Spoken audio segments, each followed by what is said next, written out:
Hi hello నమస్తే. చూసారు కదండి సైడ్ బోర్డ్. అసలు సైడ్ బోర్డ్ అంటే ఏంటి ఇప్పుడు చూద్దాం. ఇదిగో ఇక్కడ మీకు కనిపించేది షింకు. ఇది వచ్చేసి షింకు బోర్డ్ అండి. ఇది దర్వాజా. ఈ దర్వాజాకి లెఫ్ట్ సైడ్లో ఉండేది మన కిచెన్ ఎంట్రన్స్లో వచ్చేటప్పుడు షింకు. ఇక్కడ మనకి అడ్డే ఉండదు. ఇక్కడ మనం షింకు పెట్టుకోవాలనుకున్నప్పుడు ఇక్కడ మనం ఏదో ఒక కబోర్డు పోసుకోవాలి. నిజానికి ఇక్కడ కబోర్డు పోయలేదు. మనం ఇక్కడ గ్రానైట్తో సైడ్ బోర్డు పెట్టమని చూడండి ఒకసారి.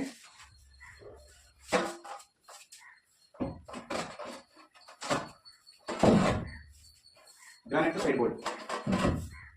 ఈ గోడ మందానికి మనం అనేది మొత్తం షింక్ మట్టానికి చెక్కేసుకొని ఈ గ్రానైట్ని కట్ చేసుకున్నాం. ముందుగానే కట్ చేసుకొని షేప్ పాలిష్ కొట్టుకున్నాము. పాలిష్ కొట్టుకొని దీనికి సరిపోయిందో లేదో చూసుకుంటూ మనం ఈ సైడ్ బోర్డు బిగించుకోవాలి. కానీ కొంతమందికి వచ్చే అనుమానం ఏంటంటే ఈ సైడ్ బోర్డు ఇలా పెట్టడం వల్ల ఇది పడిపోయిద్ది, ఊడిపోయిద్ది, ఇలా వాలిపోయి పడిపోయిద్ది అనే ఒక అపోహ ఉంది. అలాంటి సందేహం ఏమవుతుంది. ఇది ఎలా బిగించుకోవాలో ఒకసారి చూడండి. నిలబడడం కోసం కొన్ని దీన్ని ఉంచుతారు. మనం సైడ్ బోర్డు పెట్టేటప్పుడు ఇక్కడ రాగి వైర్ వేసి గోడలోకి మేకులు పడతారు. రాగి వైర్ ఎప్పటికైనా సాగే అవకాశం ఉంటుంది. ఆ రాగి వైర్ సాగినప్పుడు ఈ రాయి అనేది ఇలా ఇచ్చుకొని ఎప్పటికైనా మనం నడుచుకుంటూ వెళ్ళేటప్పుడు మీద పడే అవకాశం ఉంటుంది. ఒక్కొక్కరు రూపాయి బిళ్ళలు కోసి పెడతారు. రూపాయి బిళ్ళ కోసి పెట్టినప్పుడు రూపాయి బిళ్ళ ఎంత ఉంటుందండి, ఒక హాఫ్ ఇంచ్ ఉంటుంది. అంటే గోడలోకి వెళ్ళదు ఎక్కువగా. అప్పుడు అది ఊడిపోయిందంటే ఎప్పటికైనా మళ్ళీ పడిపోయే అవకాశం ఉంటుంది. కానీ దీంట్లోకి మేకులు, గ్రానైట్లోకి మేకులు కొట్టి మేకు 3 అంగుళాల మేకు, అంటే మన గ్రానైట్ వచ్చి సరంగా ఉంటుంది, అరంగా ఉండి పెడతాం. అంటే అంగుళం 2 అంగుళాలు మాక్సిమం 2 అంగుళాలు గోడలోకి వెళ్ళిపోయింది. అప్పుడు గోడ థిక్నెస్ మందంగా ఉంటుంది కాబట్టి గోడ మేకుని స్టెబిలిటీగా అంటే గట్టిగా పట్టుకుంటుంది.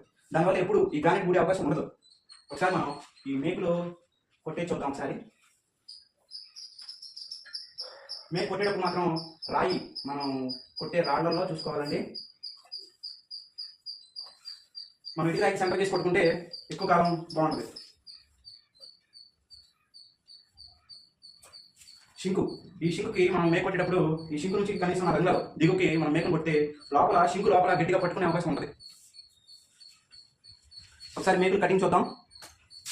ఇప్పుడు మనం ఈ తీసుకున్న నాట్ల ప్రకారం మేకులు కటింగ్ ప్రకారం చూద్దాం. చూసారు కదండి, ఇందాక మనం ఇక్కడ నీళ్ళు బోర్డు పెట్టినప్పుడు ఫ్రంట్ సైడ్ నుంచి నాట్లు తీసుకున్నాం. ఇప్పుడు మనం మేకులు కొట్టడానికి బ్యాక్ సైడ్ నుంచి గజ్జలు వేసుకోవాలి. ఈ మార్కింగ్ మిషన్తో మనం చిన్న హోల్స్ పెట్టుకుంటే సరిపోయింది.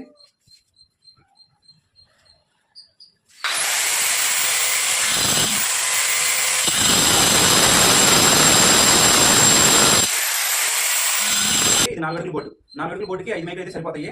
ఇటు వచ్చేసి గోడకి 4 మేకులు, షింకుకి 1 మేకు.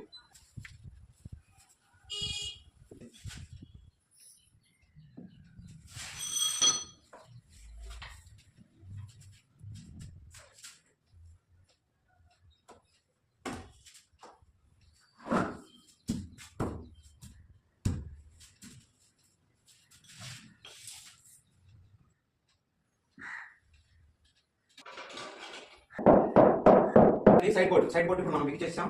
అసలు ఈ సైడ్ బోర్డు ఎందుకు పెట్టుకోవాలి అనే డౌట్ కొంతమందికి వచ్చింది. ఈ సైడ్ బోర్డు ఎందుకు పెట్టాలి అనేది ఒకసారి చెప్తా వినండి. ఇక్కడ వచ్చేసి ఇది షింక్ పాయింట్. ఇక్కడ షింకు మనం స్టీల్ షింకు బిగించాక మనం వాష్ చేసుకునేటప్పుడు లేదంటే హ్యాండ్ వాష్ చేసేటప్పుడు ఈ నీళ్ళు అనేది చింది ఇటు వాకిట్లో పడే అవకాశం ఉంటుంది. కానీ అలా పడకోకుండా ఈ సైడ్ బోర్డు అనేది పెట్టుకుంటే చాలా మంచిది. మేలు కూడా కొట్టేసాక ఒకసారి